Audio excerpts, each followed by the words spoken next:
न कीर्तन किया न श्रवण किया, केवल समर्थ मन मन में केवल भगवान को याद किया, वो भी पार हो गए। तो इस प्रकार से महाजनों जैन गताचा पंथा, जिस प्रकार ये महाजन जिस रास्ते पर चल करके भगवान को प्राप्त हो गए, उस रास्ते पर चल करके हम लोगों को भी अपना कल्याण मंगल उद्धार करना चाहिए। अगला प्रश्न, का सुखम, कौन सुखी है? तो जवाब युधिष्ठिर महाराज ने क्या दिया?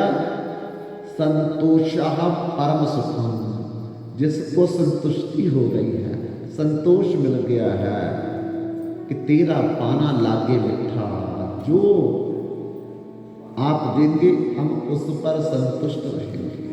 प्रभु इतना दे जिसमें कुटुंब समाये, मैं भी भूखा ना रहूं, अतिथि भूखा ना जाए। बस ये 60 प्रश्न जब किए और युधिष्ठिर महाराज ने 60 प्रश्नों के जवाब पूरे पूरे दे दिए, तब वो यक्ष जो है वो बड़ा प्रसन्न हुआ कि युधिष्ठिर महाराज, मैं तुम पर अति प्रसन्न हूँ, मैं आप पर अति खुश हूँ कि आपने मेरे हर प्रश्न का उपयुक्त जवाब दिया है। अब मैं आपको बोलता हूँ कि आपके 4 भाई मरे पड़े हैं, 4 भाई मरे पड़े हैं, इनमें से एक आप जीवित करवा लो मेरे से, एक भाई अपना जीवित करवा लो। तो युधिष्ठिर महाराज ने कहा कि यक्ष महाराज, अगर आप मेरे 4 भाइयों में एक जीवित करना चाहते हो तो आप नकुल को करो। यक्ष ने कहा कि मैं बड़ा हैरान हूं कि भीम इतना बलशाली तेरा सगा भाई है, और अर्जुन भी श्रेष्ठ धनुर्धर तेरा सगा भाई है, नकुल तो सहदेव तेरे सौतेले भाई है, वो तो माद्री के पुत्र है, और कुंती के पुत्र तो अर्जुन और भीम थे, उनको क्यों नहीं बोला कि एक उनमें से जीवित कर दो? तो युधिष्ठिर महाराज ने क्या जवाब दिया? यक्ष महाराज, कुंती का एक पुत्र तो मैं जीवित हूं, एक माद्री का पुत्र भी जीवित होना चाहिए। देखो ये सोच कैसी है, कितना उच्च ख्याल है। लेकिन अब इस समय धीरे धीरे हमारी सोच खत्म हो रही है कि कितना आपस में भाइयों में प्रेम था। तो एक दिन हम ये कथा सुना रहे थे, भाइयों में कितना प्रेम। तो एक कथा के बाद मेरे पास सज्जन आया, और सज्जन आकर के मुझे क्या बोलता है कि स्वामी जी आपकी बड़ी कृपा हुई कि मैं आपकी कथा सुन रहा था, 7 दिन लगातार कथा मैंने सुनी आपकी, तो मैं मुकदमा जीत गया, मैं मुकदमा जीत गया, आपकी बड़ी कृपा हुई। तो मैंने बोला किससे मुकदमा जीते? कहते छोटे भाई पर मैंने मुकदमा किया हुआ था, तो छोटे भाई से मुकदमा। मैं क्या, फिर कथा सुनने का क्या फायदा? हम तो ये सुना रहे थे कि छोटा भाई पुत्र के समान है, बड़ा भाई पिता के समान है, और आप छोटे भाई के ऊपर मुकदमा दायर कर दिया था, और मुकदमा दायर करने के बाद तुम खुशी मना रहे हो कि मैं मुकदमा जीत गया। तो ऐसी सोच तभी खत्म हो सकती है जब हम ढंग से बैठ करके कथा सुनेंगे, तो अपने आप ही सोच बदलनी शुरू हो जाएगी। तो युधिष्ठिर महाराज ने क्या कहा? एक कुंती का पुत्र जीवित हूं मैं, एक माता माद्री का पुत्र भी जीवित होना चाहिए, तो आप नकुल को जीवित कर दीजिए। तो यक्ष महाराज प्रसन्न हो गए, और प्रसन्न होकर के कहते मैं आपकी परीक्षा ले रहा था, लेकिन आप मेरी परीक्षा में पास हो गए, आपके 4 भाई मैं जीवित कर देता। तो यक्ष ने 4 भाई जीवित कर दिए, और कि मैं साक्षात धर्मराज हूँ, और वो बगुले से, यक्ष से धर्मराज का रूप बदल दिया और आकर के कहते कि हिरण्मयी बन करके उस ब्राह्मण के अरणी और मथानी को मैं सिंधों में फंसा करके लाया था, ताकि मैं तुम्हारी परीक्षा ले सकूं कि आप अपने धर्म पर अभी टिके हो, जब वनवास के कारण कहीं आपने अपना धर्म भी त्याग दिया है। तो बंधु फिर उन्होंने एक और वरदान दिया। क्या वरदान दिया? कि जब तुम्हारा अज्ञातवास आएगा, कौरव लाख यत्न करेंगे पर आपको ढूंढ नहीं सकेंगे। ये वरदान दे दिया। बंधुओं, ये पांडव मखमलों के नीचे नहीं उतरते थे, गद्दों के नीचे नहीं, सिंहासनों के नीचे नहीं बैठते थे, लेकिन आज देखो भिक्षा मांग मांग करके खा रहे हैं और कंकर और पत्थरों पर चल रहे हैं। क्या है इसका मतलब? कि होनी बड़ी बलवान है, होनी तो हो करके रहेगी। इसलिए चिंता ताकि कीजिए जो अनहोनी होए, अनहोनी तो होनी नहीं पर होनी सो होई, होनी तो हो करके रहेगी। इसलिए सब दिन होत न एक समान, सब दिन होत न एक समान, साधो समय बड़ा बलवान, साधो समय बड़ा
जाता है, आज पाठ सब खो जाता है।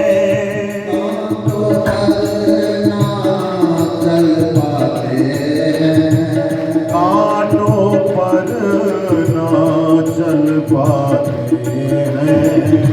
जिंदगी को संभल जाते हैं, जिंदगी को संभल जाते हैं। कहे भविष्य सुन हम वही पांडव, अरे मखमल के गलीचों पर चलने वाले, रेशम पर चलने वाले, सिंहासनों पर बैठने वाले, लेकिन आज कंकर पत्थरों पर चल करके अपने हाथों से कुटिया लोगों के घरों में भिक्षा मांग करके मिल करके अपना गुजारा कर रहे हैं। तो एक समय दुर्योधन ने इन पांडवों को मरवाने का एक तरीका सोचा कि ये वन में ही मर जाएंगे तो आने की जरूरत नहीं रहेगी, और मैं कंटक राज्य करूंगा, इनका इंद्रप्रस्थ भी ले लूंगा, अपना हस्तिनापुर भी ले लूंगा, और फिर आनंद से मैं अपना जीवन व्यतीत कर। हम भी यही कभी कभी सोचते हैं कि सब भाइयों का हिस्सा मुझे मिल जाए और फिर मैं आनंद से अपना जीवन व्यतीत करूंगा, भले भाई से पहले ही भगवान को प्यारा हो जाए, लेकिन अंदर की इच्छा जो है, कामना, वासना, तृष्णा, ये हमको हर समय ये पाप कर्म में लगाती रहती है और फिर दुख देती रहती है। इसका एक ही कारण है, हम सत्संग ज़्यादा नहीं सुनते, तभी हमारे मन में ऐसे पाप वाले विचार चलते रहते हैं। जो व्यक्ति सत्संग सुनता है, भगवान को भोग लगा करके खाता है, उसके मन में ऐसे विचार चलेंगे नहीं। वो तो अपने भाई के लिए अच्छा सोचेगा, अपनी बहन के लिए अच्छा सोचेगी, अपने सासू ससुर के लिए अच्छा सोचेगी। तो दुर्योधन ने क्या सोचा कि इनको वन में ही मरवा दिया जाए।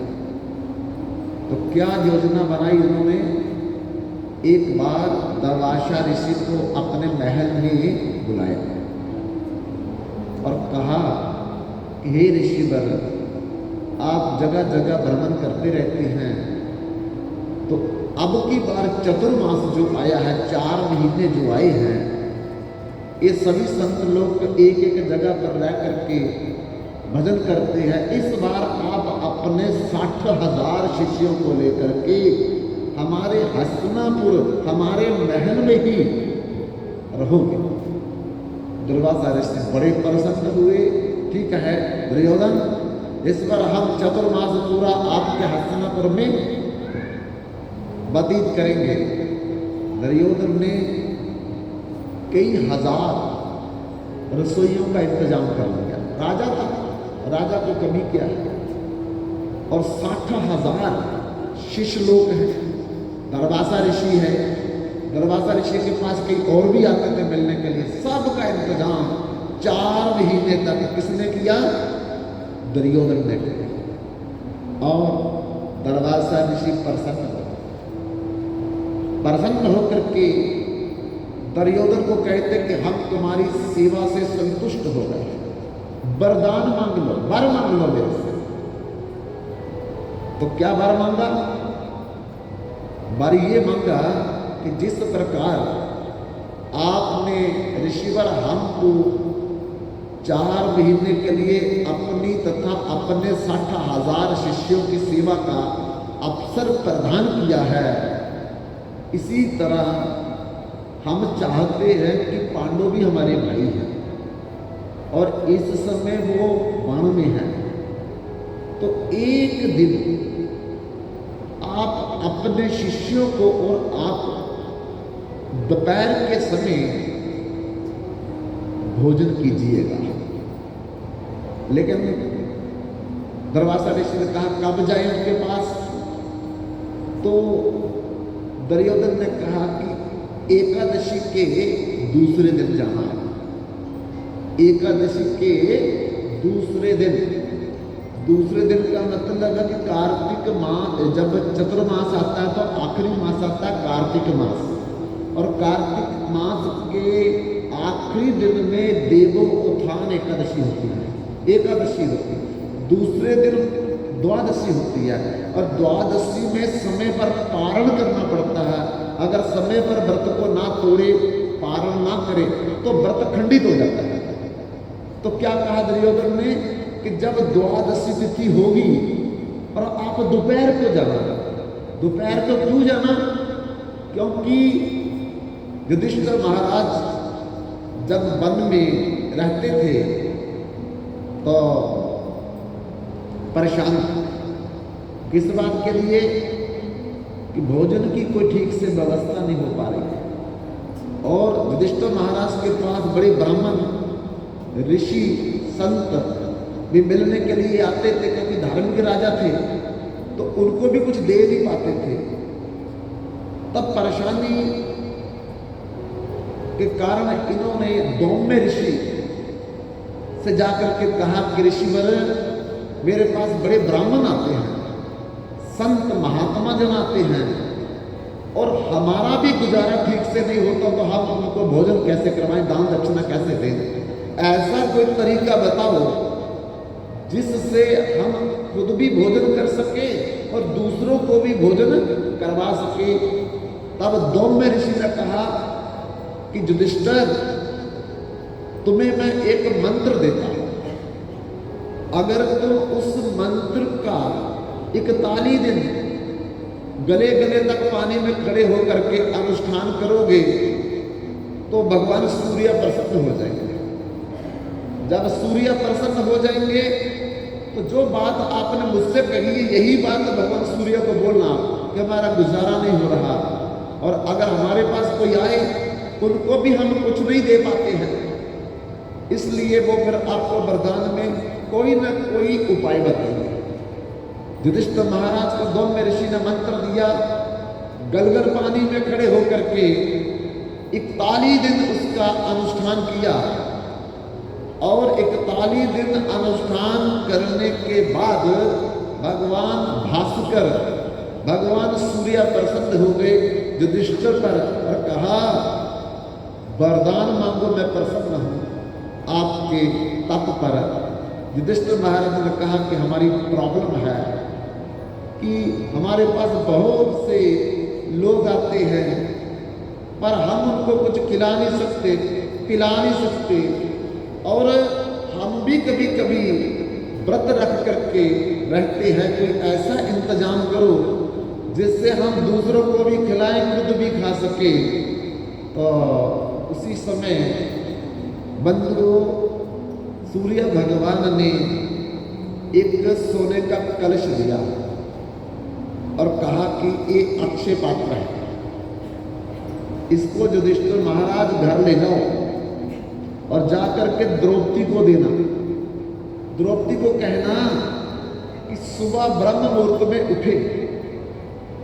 ब्रह्म मुहूर्त किसको कहते हैं? उसको अमृत बेला भी कहते हैं, ब्रह्म मुहूर्त भी कहते हैं। तो किसको कहते हैं ब्रह्म मुहूर्त? सूर्य निकलने से जो उसके पहले 1 घंटा 36 मिनट का समय होता है, अर्थात 90 मिनट का जो समय होता है, सूर्य निकलने से पहले का समय जो होता है 1 घंटा 36 मिनट का, उसे कहते हैं अमृत बेला, ब्रह्म मुहूर्त कहते हैं। उस ब्रह्म मुहूर्त में द्रौपदी को बोलना कि उठे, उठ करके क्या करे? स्नान करे। स्नान करने के बाद क्या करे? कपड़े बदले, और कपड़े बदलने के बाद क्या करे? अपने शरीर पर तिलक लगाए। केशवाय नमः, नारायणाय नमः, माधवाय नमः, गोविंदाय नमः, विष्णुवे नमः, मधुसूदनाय नमः, त्रिविक्रमाय नमः, श्री भावना श्री धराय नमः, श्री ऋषिकेशवाय नमः, पद्मनाय नमः, दमोदराय नमः, और एक कपाल क्रिया जहाँ होती है वासुदेवाय नमः। ये 13 तिलक हमारे सनातन धर्म में लगाने का विधान है। जो व्यक्ति गोपी चंदन का, तुलसी चंदन का, ब्रज चंदन, ब्रजरज का, गोरज का ये अपने शरीर में तिलक धारण करता है तो भगवान उसको अपनी भक्ति देते हैं, भक्ति देते हैं उसको। और तिलक के बिना भजन भी भगवान को स्वीकार नहीं, यज्ञ भी स्वीकार नहीं, हवन भी स्वीकार नहीं, दान भी स्वीकार नहीं, और तीर्थ यात्रा का फल भी हमें प्राप्त नहीं होता है। इसलिए शास्त्र में कहा है, स्नानम दानम तपो होमो देवता पितृकर्मचा तत्सर्वम निष्फलम जाति लाटे तिलकम बना। अगर चलो वो 13 ना लगा सके तो कम से कम माथे पर जरूर लगाए। माथे पर बिना लगाए कोई भी काम ना करे। बिना तिलक से माथा शमशान है, मरकट है, मरुभूमि है, मुर्दघाट है। दर्शन करने वाले के भी 200 जन्म के पाप नष्ट होते हैं, और जिसके माथे पर तिलक नहीं उसके 1000 जन्म के पाप जल करके भस्म हो जाते हैं। इसलिए माथे पर तो कम से कम हमें तिलक, संधूर हो गया, गोरज हो गई, तुलसी रज हो गई, ब्रजरज हो गई, गोपी चंदन हो गया, चंदन हो गया, ये जरूर लगानी चाहिए।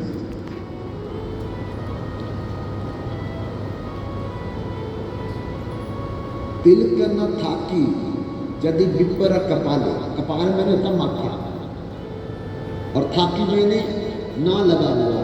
जिसके माथे पर तिलक न लगा हो, विपर कपाले, तिलक न थाकी यदि विपर कपाले, सही कपाल शमशान सादृश बले। वो माथा शमशान भूमि है, मुर्दघाट है, मरुभूमि है। माथे पर जिसके तिलक नहीं होता है, और माथे पर तिलक ना होने के कारण उसका भजन सफल नहीं होता, उसका दान सफल नहीं होता, उसका तीर्थ सफल नहीं होता, उसका व्रत भी सफल नहीं होता। इसलिए माथे तिलक, गले में कंठी, सो बैरागी पूरा। तिलक विहीना पशु समाना, कंठी तिलक जहूरा। गले में कंठी तुलसी की डाली हो और माथे पर तिलक हो तो फिर भगवान अपने आप ही आशीर्वाद दे देते हैं। तो